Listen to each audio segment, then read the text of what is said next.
Pastor, nothing wears you out faster than a Saturday night sermon scramble. Staring at a blank page while the clock ticks and your family feels the weight. But imagine this. You wake up Saturday morning and your sermon is already finished. No panic, no scramble, just peace. That's possible. And today I'll show you the rhythm that makes it real. Hi, I'm Shawn, and after decades of preaching and coaching, I've noticed one thing that wears pastors down more than anything else: last-minute sermon preparation. Let's talk about how that kind of panic drains you. It drains your mind because you overthink every word. There's no time to let the message breathe. It drains your heart because you end up preaching from notes instead of conviction because the word never had time to soak in your soul. And it drains your family. Saturday night is filled with stress instead of rest. I'll never forget one Saturday night when my daughter asked, "Dad, are you almost done?" That hit me hard. My sermon prep was stealing time from my family. Pastor, God never called you to live in that cycle of panic. If panic is the problem, peace has to be the solution. Let me show you a weekly rhythm that can change everything for you. Pastor, instead of cramming your entire sermon on Saturday night, here's how you can use my sermon prep worksheet to spread the work across the week and finish with peace, not panic. And by the way, you can download the worksheet for free in the description below so you don't have to start from scratch. Here's how the rhythm works. On Monday, you're going to spend 1 hour. The goal is to pray and capture the one big idea. So when we take a look at this sheet, you need to pray for discernment and guidance for the scripture and the title. Sometimes the scripture will come first and the title comes second. Other times the title comes first and the scripture comes second. But once you have the scripture and the title, what you need to do is read the scripture out loud for about 5 or 10 minutes and pray, God, what are you saying to your people? What do you want your people to know from this text? This is where your one big idea is formed. So write the scripture down, write the title down. Now you begin to write your one big idea. Your one big idea should be about 12 words. And if you need to, you can use a template. Something like, because blank, we will blank. When Christ blank, then blank. In Christ blank, so we can blank.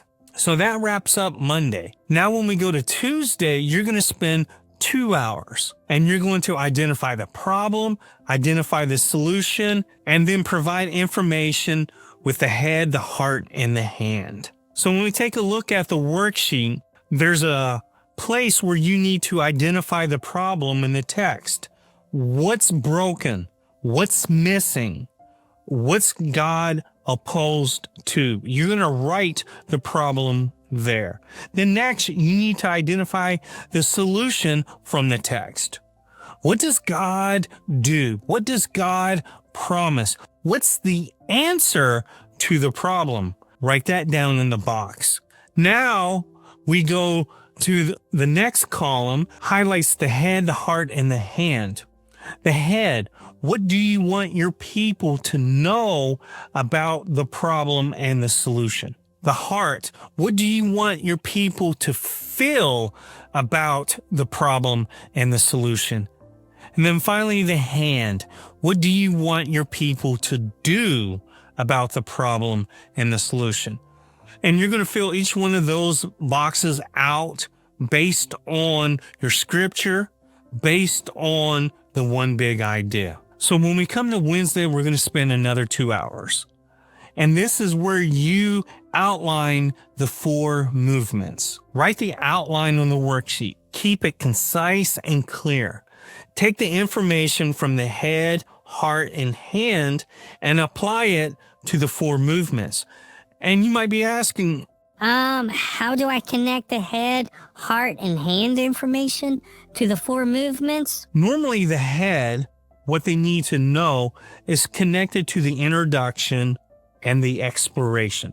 The heart, what they need to feel, is connected to the exploration and the application. The hand, what they need to do, is connected to the application and the invitation. So that kind of gives you an idea of how you take the information from the head, heart, and hand and apply it to the 4 movements. First, let's look at the introduction.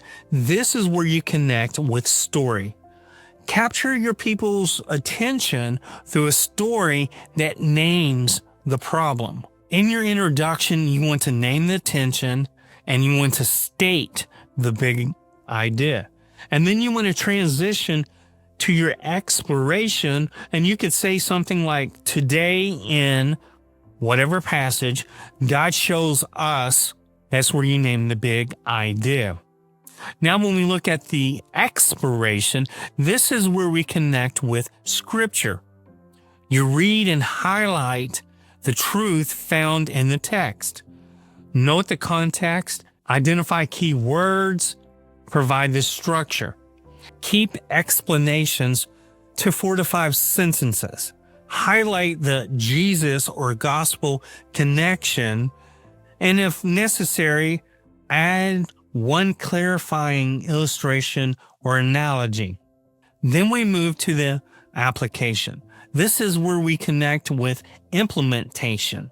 This is where we tie the head, heart, and hand information into 2 or 3 clear applications. Each application includes truth, why it matters, and this week's next step. Then after the application, we have the invitation. This is where we connect with transformation, a pastoral call to repent, believe, obey, practice. Include a question asking them to think about how their lives would be different if they applied the truth. Offer a prayer prompt and 1 concrete next step built on the 1 big idea. Then finally, we come to Thursday. This is where we are going to spend 3 hours. Write the full sermon. So from the 4 movements, you're going to write your sermon. But I don't sit down and write in order of my preaching. Like I normally preach the introduction, then the exploration, then the application, and the invitation. Sometimes when I follow that, it makes my application and invitation weak. So here are the steps I take in writing a sermon. First, at the top of the page, I write the 1 big idea. Next, I write the invitation, the conclusion, first, before anything else. This helps you know how you want to end your message. And when you know how to end your message, it helps you know how to start your message. Imagine going on a trip. You understand your destination, then you plan the direction to your destination from your starting point. Next, write your introduction. Now, since you know your invitation, you can give the right tension at the beginning. After you write your introduction, next you write your exploration. By walking them through your text, revealing the 1 big idea by showing the problem and the solution in the text. Next, write your application. Identify 2 to 3 ways your people can overcome the problem by doing the solution, which is revealed in the 1 big idea. Now everything's written. Your introduction, your exploration, your application, and your invitation. Everything is written. Next, check your transitions between each movement to ensure that they are smooth and each part points back to the one big idea. Pastor, this is a rhythm I teach in the Sermon Clarity Sprint. It's normally $397, but right now it's just $197 until October 15th. And that price stays locked in until you cancel. So you pay $197 every month until you cancel. Hit the link in the description and join today. Now, here's the best part. When you follow this rhythm, you're not just checking boxes on a worksheet. You're reclaiming your weekend, your family time, and your confidence in the pulpit. Let me show you what changes when you're ready by Saturday morning. Imagine waking up Saturday morning. Your sermon is finished. Your notes are ready. Instead of stressing at your desk, you're praying over your message, enjoying breakfast with your family, maybe even taking a walk to let God's word settle in your heart. Then Sunday comes and you step into the pulpit with confidence, not panic. Your people notice the difference. They see a shepherd who's prepared, present, and full of peace. That's a transformation. Panic becomes presence. Pressure becomes peace. And that's what I want for you. Not just one peaceful weekend, but a new rhythm for your preaching life. Pastor, try this rhythm this week. Write your big idea Monday, finish your outline by Wednesday, and by Thursday, your sermon's done. Step into Saturday and Sunday with peace and not panic. And if you're ready to go deeper, join me in the Sermon Clarity Sprint. Registration closes October 15th. Normally it's $397, but right now it's just $197. And that price is locked in until you cancel. Click the link below. I love to help you preach with clarity and confidence. And I invite you to watch this video next, where I walk through this worksheet step by step using John 3:16.